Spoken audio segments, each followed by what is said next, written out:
As we all know, Barack Obama is very proud of his background as a community organizer in Chicago. Tonight, Hannity's America takes a deeper look at an organization that he had and has very close ties to, a highly controversial group called Acorn. Democratic presidential nominee Barack Obama says his experience as a Chicago community organizer shaped his political views and helped prepare him for the highest office in the land.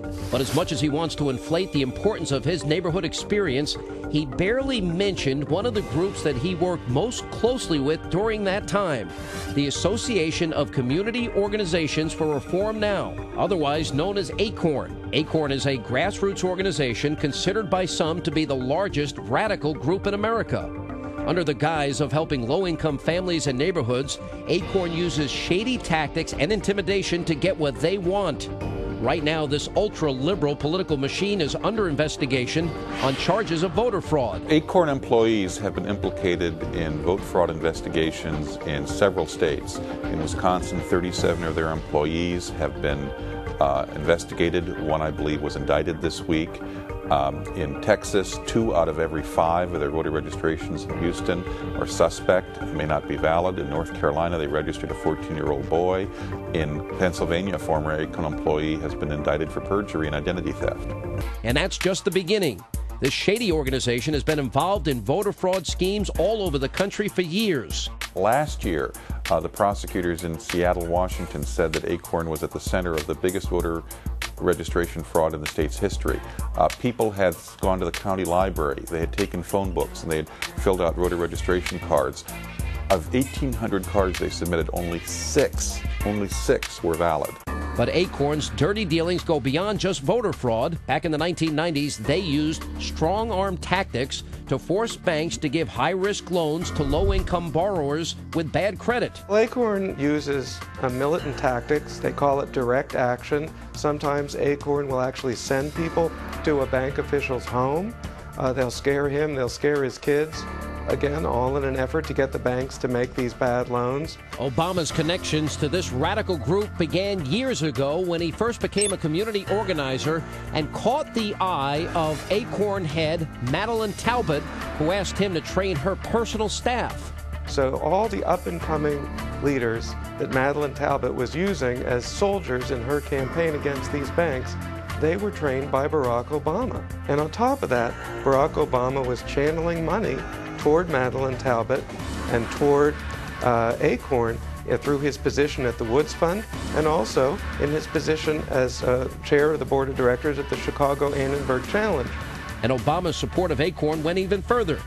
In some of their early election law cases, Acorn's attorney was, well, you guessed it, Barack Obama. He was their lawyer in a famous case in Illinois which upheld the constitutionality of the federal motor voter law, which prevented states from pruning their voter registration rolls to get rid of dead people, people who were not eligible, people who'd moved out of state. If he truly thinks that Acorn is a reputable organization, why has Barack Obama glossed over the work that he did for them?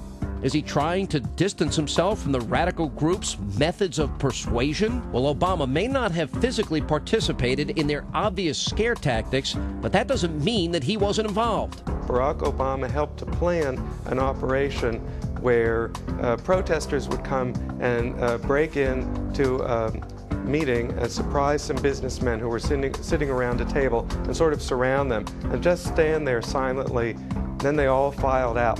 Well, they didn't do anything physical, but clearly they were intimidating this board of directors. And what did Barack Obama get out of this cozy relationship with Acorn? A lot of the Acorn organizers that he had helped to train ended up working for Obama in his first campaign and in his early campaigns as precinct organizers going to get out the vote.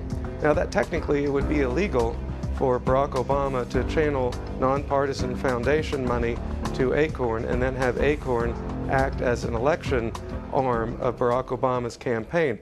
The Illinois senator's connections to this radical group are still going strong.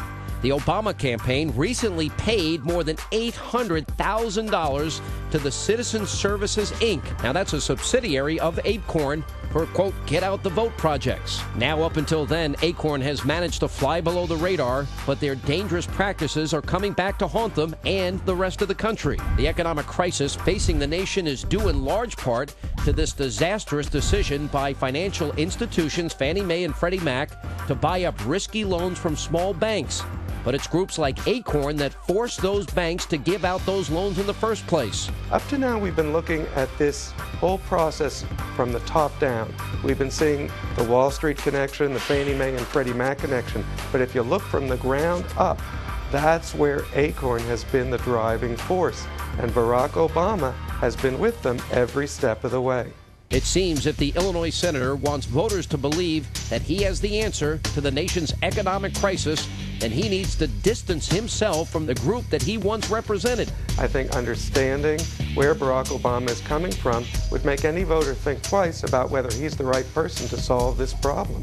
Barack Obama says he wants to transcend partisan politics. Barack Obama says that he wants to reach out and work with people on the other side of the aisle. Barack Obama says he would be a moderate president. But his alliance with Acorn belies all of those statements. His alliance with Acorn indicates that some of his closest allies are radicals who want to dramatically change the American economy and push for higher taxes and bigger government. Acorn, Ayers, Jeremiah Wright, Obama's list of friends reads like a history of radicalism.